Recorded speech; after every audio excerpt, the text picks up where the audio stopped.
Well, folks, we have decided to put the Weboost Drive Reach RV cell signal booster in our motorhome. We have T-Mobile, and some of the campgrounds we go to, they have real sketchy signal. We'll get maybe a bar or two, and it's just not enough. Inside the motorhome, the signals drop, we lose calls, and there's no way in the world that we could upload anything through our hotspot. And we've decided that we're going to give this a try. So just got it in through Amazon, and I don't think it's very hard to install. I know I'm going to have to get up on a roof to mount the antenna, and we'll see how it does. So I'll give you little snippets in this video of what I did, where I mounted things. But I think I'm going to be putting the main unit up here in we use it for bread and paper plates, and it's really kind of a useless space. We got to make sure that the Weboost does not get warm, but I'm going to run the wiring same way I ran the wiring for our solar panels. I'm going to come in through the vent for the refrigerator and come down into the space behind the refrigerator and run it across the inside of the cabinet, and we'll see what happens. I guess the inside antenna will sit somewhere here on the counter, probably this little space behind the stovetop. Again, making sure nothing gets hot, but see what happens. So guys, let me get into it, and we'll see how this all turns out. Well, this is what came in the box when I opened it. Nice little thing. If you need us, contact us directly. Here's this main booster.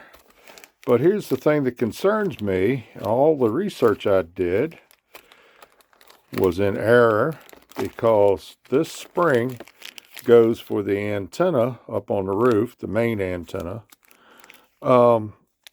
I swear when I watched the videos and everything, it said this was an option. So I ordered one from Amazon. Also, I never saw anything that showed the mount for the antenna.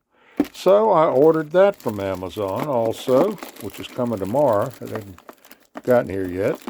There is the mount that I ordered. So now I've got two of each. Anybody need one, let me know.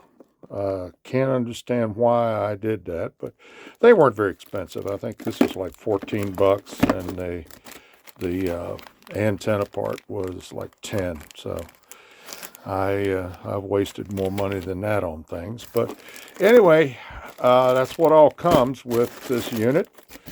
So now I know. I didn't know the other day. Well, let's see what happens when I start putting all this together. Well, folks, I've got the antenna, the Weboost antenna, all assembled. You use Loctite on all of the connections so that they don't come apart. That'd be the worst thing in the world, to have them come apart while you're going down the highway. It would be a mess. So we're going to put it on the ladder and run some cable. I'm going to run it over and run it through the cover for our refrigerator and run it down behind the refrigerator.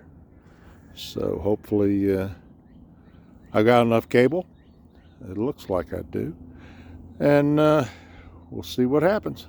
Stay tuned. Well, folks, there is the Weboost antenna mounted to the ladder. It's one of the places that they suggested in the instructions. I kind of wonder about it a little, though, because if the antenna wiggles too much, I've already got a little crack in my caulking down there, and I'm worried about this. Is an old rig. I don't trust the ladder at all to climb on, so I don't know if it's going to stay there or not. I hate to drill holes in the roof. I may run a brace across to the other rung of the ladder, and kind of reinforce it, or I may run a piece down with a little L on it and mount it into the roof with just like a single screw. but I don't care much for the oscillation that I'm getting out of the antenna the way it's mounted. I think over a period of time we could have problems. So anyway, to mount the cable, or route the cable I should say, I ran it under our solar panels, and the solar panel cables are mounted or affixed to the roof with a little dab of caulking, and that holds them all in place, as you see off in the distance there. The Weboost comes with these little adhesive things that you put the cable through and then wrap it, put a wrap tie, a nylon wrap tie through and over the cable. And I think just to position this, to figure out where I'm going to route it, make sure it's permanent, where I want to leave it, I am going to use that, but I'll also back that up the same way with a dab of caulking. As you can see, I'm big on putting caulking on things to hold them in place. Doesn't hurt the roof and gives me a somewhat secure feeling. So now, as you see, there's a big ball of cable over there. I've got to take the top off of the refrigerator vent and see how much room I have and what I have to be able to route that cable. It may be close. I don't know. We'll see. Well, guys, when I removed the top off of the refrigerator exhaust, the cover up on top of the motorhome, I saw a bundle of wiring going through the side of the cabinet, and you can see the light shining there. That is actually from the refrigerator compartment.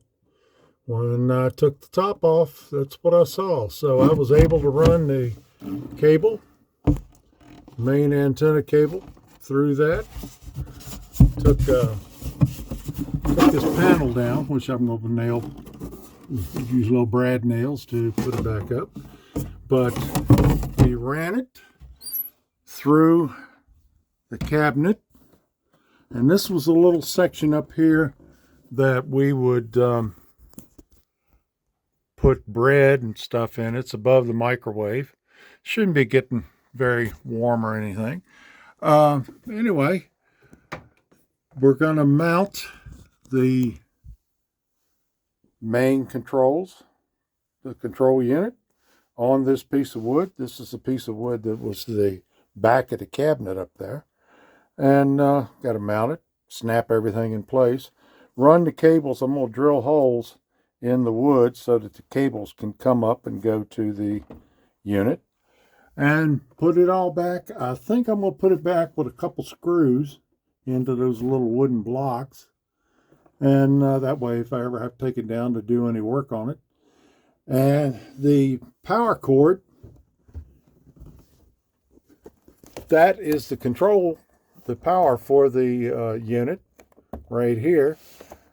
That this panel here comes off, and it comes right into this side of the cabinet, and this is the power lead right here going in.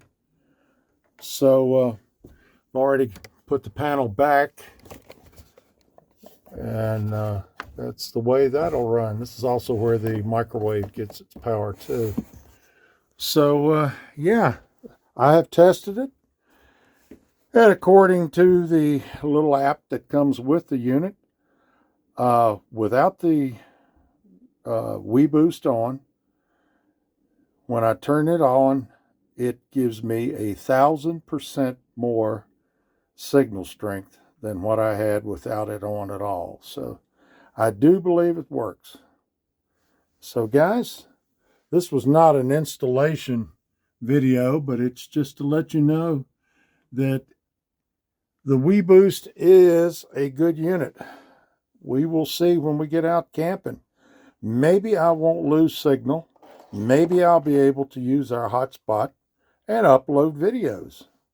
Oh, almost forgot. This is a little inside antenna that is where your telephone picks up the new signal.